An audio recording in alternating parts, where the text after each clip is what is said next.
Good evening Doy, time check natin. Almost 11 PM. Sterilize, pampatibay. Para hindi antukin. May saservisan tayo ngayon Doy, dito ako sa Caloocan.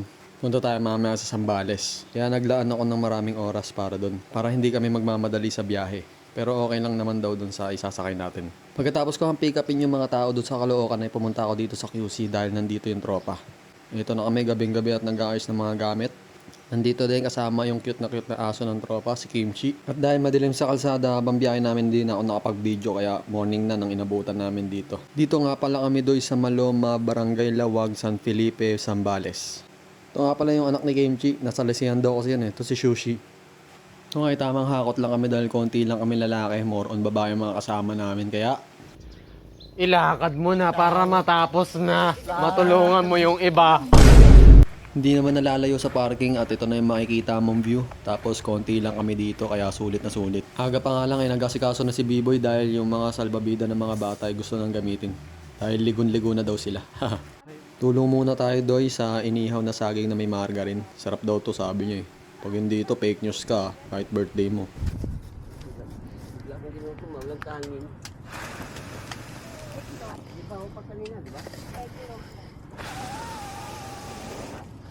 Pagkatapos ng pagpapanggap na maging airbender, eto na yun. Ang sarap nga. Hindi siya fake news. At yan nga kinahaponan pagkatapos namin kumain ay tamang tampisaw na lang dito. Ganda ng sunset doy. Tsaka ang kulit ng aso nung nakakulay pula. Galing yun nung nakabihis pa. Tapos inaalalayan niya yung dalawang aso. Uy! Saan ka punta?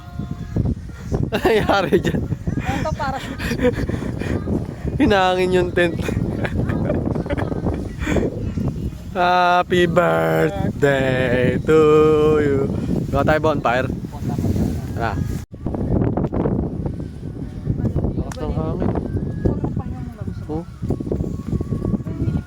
Kaya nga eh. Lakas ng hangin oh.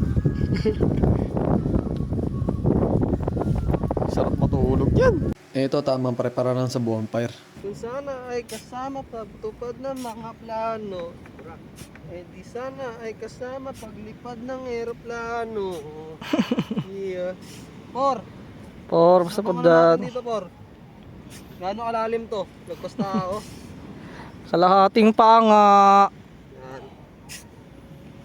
Bonfire. Bonfire. Okay. Okay na to. Ganito ko lang. Oo, okay na yan. Makikisindi pa nga. Sarap. Tasabay tent. Yun ang sit up. Para bukas ng umaga. Dito tayo nakaharap sa dagat. Dalawa, ito. Chi. Chi.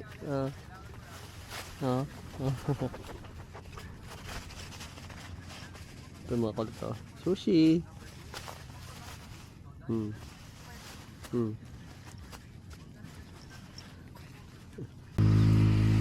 Sushi.